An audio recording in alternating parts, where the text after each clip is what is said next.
News live കൊച്ചിയിലേക്ക് സ്വാഗതം. ഈ വാർത്തകൾ നിങ്ങൾക്കായി അവതരിപ്പിക്കുന്നത് Lutech solar solutions, powered by Mayil food stuffs, Mookkannoor, city tower, city wear and city shoes, Angamaly and Cochin Kalabhavan Angamaly franchise. പഞ്ചായത്തുകളിലെ ബൂത്തുകളിൽ വോട്ടർമാരുടെ എണ്ണം 1300 ആക്കുന്നത് പ്രായോഗികമല്ല, ഹൈക്കോടതി. പഞ്ചായത്തുകളിലെ ബൂത്തുകളിൽ വോട്ടർമാരുടെ എണ്ണം 1300 ആക്കുന്നത് പ്രായോഗികമല്ലെന്ന് ഹൈക്കോടതി. പല വോട്ടിംഗ് ബൂത്തുകളിലും മണിക്കൂറുകൾ ക്യൂ നിൽക്കേണ്ട സാഹചര്യമുണ്ട്. പ്രായമായവർക്കും ഭിന്നശേഷിക്കാർക്കും ബുദ്ധിമുട്ടാണെന്ന് കോടതി നിരീക്ഷിച്ചു.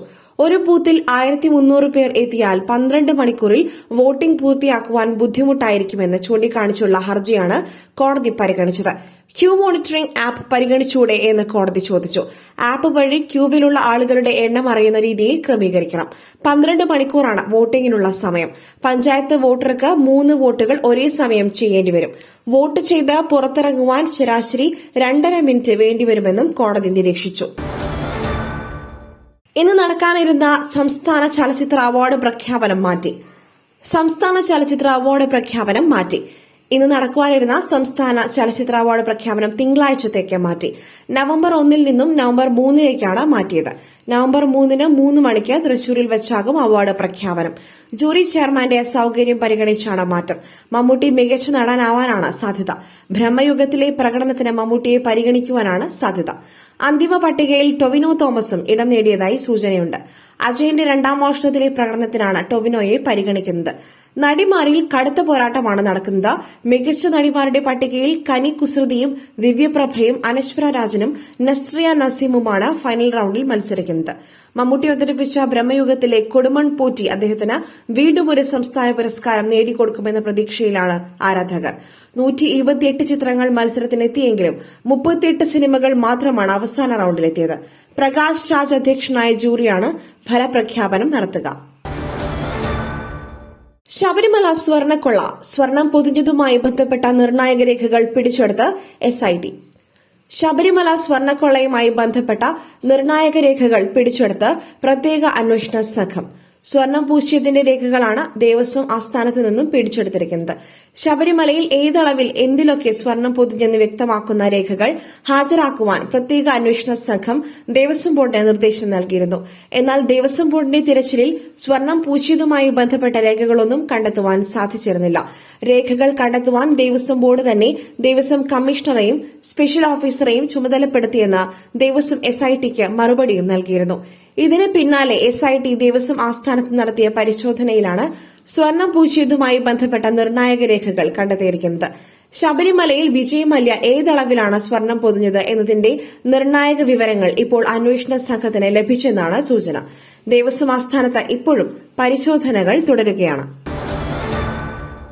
കേരളത്തിൽ മത അടിസ്ഥാനത്തിൽ മുസ്ലിം ക്രിസ്ത്യൻ സമുദായത്തിന് സംവരണം നൽകിയത് രാഷ്ട്രീയ നേട്ടത്തിന് വിമർശിച്ച് ദേശീയ പിന്നോക്ക കമ്മീഷൻ. കേരളത്തിലെ മുസ്ലിം ക്രിസ്ത്യൻ OBC സംവരണത്തിനെതിരെ ദേശീയ പിന്നോക്ക കമ്മീഷൻ. മതാടിസ്ഥാനത്തിൽ മുസ്ലിം ക്രിസ്ത്യൻ സമുദായത്തിന് സംവരണം നൽകിയത് രാഷ്ട്രീയ നേട്ടത്തിനെന്നാണ് ആരോപണം. ഏത് സർവേയുടെ അടിസ്ഥാനത്തിലാണ് സംവരണം എന്ന ചോദ്യത്തോട് സംസ്ഥാന സർക്കാർ പ്രതികരിച്ചില്ലെന്ന് പിന്നോക്ക കമ്മീഷൻ ചെയർമാൻ ഹൻസ് രാജ് ആഹിർ പറഞ്ഞു. മതത്തിന്റെ പേരിൽ മുഴുവനായി OBC സംവരണം നൽകുവാനാകില്ല. അതേ മതത്തിലെ പിന്നോക്കക്കാരെ കണ്ടെത്തി വേണം ഈ സംവരണം നൽകുവാൻ. ഇക്കാര്യത്തിൽ സംസ്ഥാന സർക്കാരിനോട് റിപ്പോർട്ട് തേടിയെന്നും ചെയർമാൻ അറിയിച്ചു.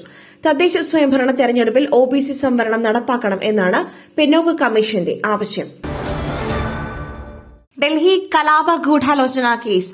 ഉമർ ഖാലിദ് ഉൾപ്പെടെയുള്ളവർ നൽകിയ ജാമ്യാപേക്ഷയിൽ ഇന്ന് വിധിയില്ല, വാദം തുടരും. ഡൽഹി കലാപ ഗൂഢാലോചന കേസിൽ കുറ്റാരോപിതരായ ഉമർ ഖാലിദ് ഉൾപ്പെടെ 4 പേരുടെ ജാമ്യാപേക്ഷയിൽ തിങ്കളാഴ്ചയും സുപ്രീംകോടതിയിൽ വാദം തുടരും. ഇന്ന് കുറ്റാരോപിതർക്കായി അഭിഭാഷകരായ മനു അഭിഷേക് സിംഗും കപിൽ സബലും ഹാജരായി. കേസ് നടപടികളിൽ വലിയ കാലതാമസം നേരിടുന്നുവെന്ന് കുറ്റാരോപിതർ സുപ്രീംകോടതിയെ അറിയിച്ചു. കലാപം നടന്ന തീയതികളിൽ താൻ ഡൽഹിയിലുണ്ടായിരുന്നില്ല എന്ന് ഉമർ ഖാലിദ് വാദിച്ചു. കേസിൽ തിങ്കളാഴ്ച 10:30 വിശദമായ വാദം കേൾക്കുവാനാണ് സുപ്രീംകോടതിയുടെ തീരുമാനം. ജസ്റ്റിസുമാരായ അരവിന്ദ് കുമാർ, NV അഞ്ചാരിയത്ത് എന്നിവരടങ്ങിയ ബെഞ്ചാണ് ഉമർ ഖാലിദ്, ഷർജീൽ ഇമാം, മീരാൻ ഹെയ്ദർ, ഗുൽഫിഷ ഫാത്തിമ, ഷിഫ ഔർ റഹ്മാൻ തുടങ്ങിയവരുടെ ജാമ്യാപേക്ഷ പരിഗണിച്ചത്.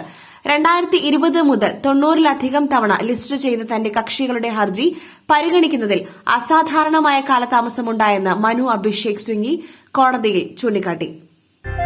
പുട്ടു രുചികരമാവണമെങ്കിൽ മയിലിന്റെ പുട്ടുപൊടി തന്നെ വേണം. അതിന് ചെമ്പാപ്പുട്ടാണെങ്കിലും അങ്ങനെ തന്നെ. മയിൽ റൈസ് ആൻഡ് ഫുഡ് പ്രൊഡക്ട്സ്, ശ്രേഷ്ഠം സമ്പുഷ്ടം.